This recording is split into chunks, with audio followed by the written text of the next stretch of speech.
O Brasil enviou uma resposta às investigações abertas pelos Estados Unidos sobre as práticas comerciais brasileiras. No documento enviado, o governo afirma que as alegações norte-americanas são improcedentes. Sobre este assunto, conversamos agora com Lucas Ferraz, ex-secretário de Comércio Exterior, a quem eu já agradeço a gentileza da entrevista. Um bom dia, obrigada por nos receber. Bom dia, é um prazer estar aqui com vocês. Lucas, na sua avaliação, o Brasil conseguiu estruturar uma resposta que vai ser suficiente para encerrar essa investigação ou devemos esperar novos desdobramentos e, quem sabe, até retaliações? Olha, eu entendo que o documento enviado pelo Itamaraty, ele endereça de forma correta, né, de forma bem, eu diria, detalhada, inclusive, a fragilidade dos pontos que foram levantados, né, pelos Estados Unidos no âmbito da investigação da seção 301. Eu acho que, entendo que mesmo, né, o tarifaço, né, de 50%, como ele tem uma base legal também muito frágil, todos os pontos levantados pelo governo americano no âmbito dessa investigação também têm base frágil.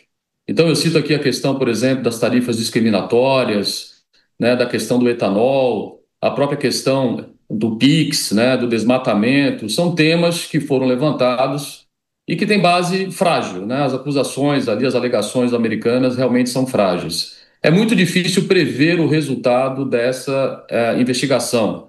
Ainda que o governo brasileiro tenha respondido de forma correta, de forma bastante abrangente, como eu já mencionei, trata-se de um tema que está altamente politizado. Tradicionalmente, as investigações, né, no âmbito da seção 301, elas possuem uma margem de discricionalidade muito grande, né? Então, quando você leva em consideração, né, que o tema foi politizado, essa margem eu diria que ainda é maior. Então, é muito difícil prever o resultado concreto dessa investigação. Teremos aí que esperar por volta de um ano, né, para saber o resultado, mas eu entendo que, no momento, aquilo que foi respondido pelo governo brasileiro, e também houve ali a participação, né, de associações do setor privado. Teremos aí audiência pública no dia 3 de setembro, onde haverá também a participação de vários agentes interessados, né, nesse tema, nesse imbróglio, né, entre Brasil e Estados Unidos. Entendo que até o momento a coisa caminha bem, mas, como eu já disse, é muito difícil prever o resultado dessa investigação. Ô Lucas, e a partir desse esclarecimento do governo brasileiro, do Brasil de um modo geral, via Itamaraty, e como você destacou, a situação está muito politizada, né? Mais politizada do que propriamente econômica. Aí talvez seja torcer para que os canais diplomáticos se aproximem entre os dois países e, quem sabe, possam sanar esses problemas políticos, para que aí sim a gente tenha um andar da economia de um jeito um pouco mais tranquilo para o Brasil, não?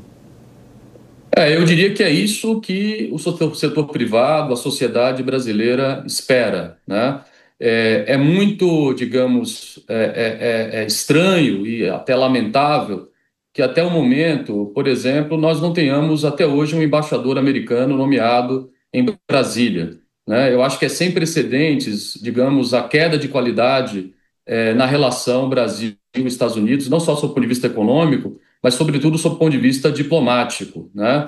Eu entendo que a situação está politizada, mas ela também, digamos assim, há que se mencionar, há que se reconhecer que tem uma parcela aqui também do nosso lado, do Brasil, né? Declarações de representantes do governo brasileiro, eu diria, ruins, né? Uma certa aproximação, um certo alinhamento, né, com a questão dos BRICS, essa insistência do governo brasileiro em transações em moeda local, né, no âmbito dos BRICS, que nada acrescenta, é bom que se diga, é importante mencionar isso, em termos econômicos para o Brasil, né, muito pelo contrário, isso gera um irritante ainda maior na relação bilateral com os Estados Unidos, ou seja, o Brasil vem fugindo à prática histórica, né, do Itamaraty, de não alinhamento automático com nenhuma nação, digamos, de um comportamento de equidistância, né, com os países, sobretudo com aqueles que são os nossos maiores parceiros econômicos, né, na atualidade, que são China e Estados Unidos. Então, há que se reconhecer também, né, que falta um pouco aí, talvez um pouco mais de esforço do governo brasileiro